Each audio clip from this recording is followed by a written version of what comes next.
नमस्ते दोस्तों, आज हम बात करेंगे एक ऐसी शख्सियत की जिन्होंने दक्षिण भारतीय फिल्म इंडस्ट्री में अपनी अलग पहचान बनाई, अभिनेत्री शकीला की। उनकी कहानी विवादों, संघर्ष और सफलता से भरी हुई है। प्रारंभिक जीवन और संघर्ष, early life and struggles. Shakeela का जन्म 19 नवंबर 1973 को चेन्नई में हुआ था। उनका असली नाम सी शकीला बेगम है। उनका परिवार एक उर्दू और तेलुगु भाषी मुस्लिम परिवार था। आर्थिक तंगी के कारण उन्हें अपनी स्कूली शिक्षा पूरी करने में दिक्कतें आईं।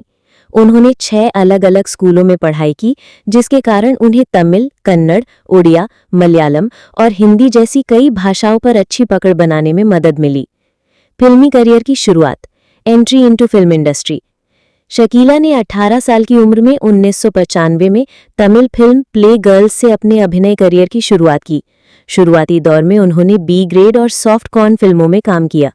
2000 के दशक की शुरुआत में मलयालम फिल्म किन्नर तो बिकल ने उन्हें जबरदस्त लोकप्रियता दिलाई।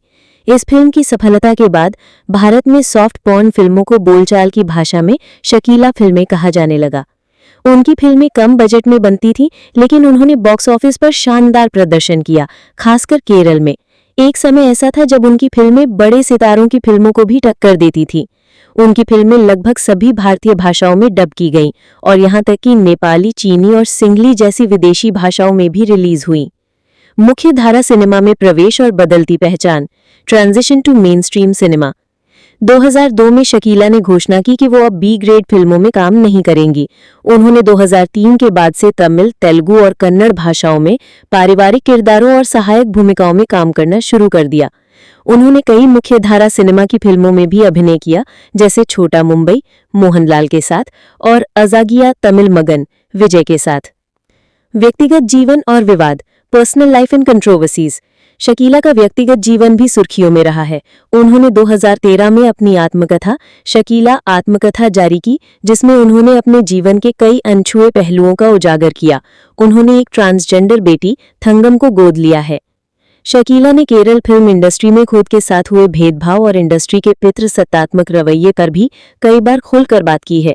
उन्होंने आरोप लगाया है कि association of Malayalam movie artists यानी अमा ने उनके करियर को नुकसान पहुंचाया, उनकी फिल्मों पर प्रतिबंध लगाया और सेंसरशिप में बाधा डाली।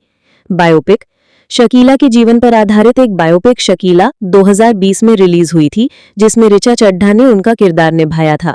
ये फिल्म उनके संघर्षों और इंडस्ट्री में उनकी यात्रा को दर्शाती है।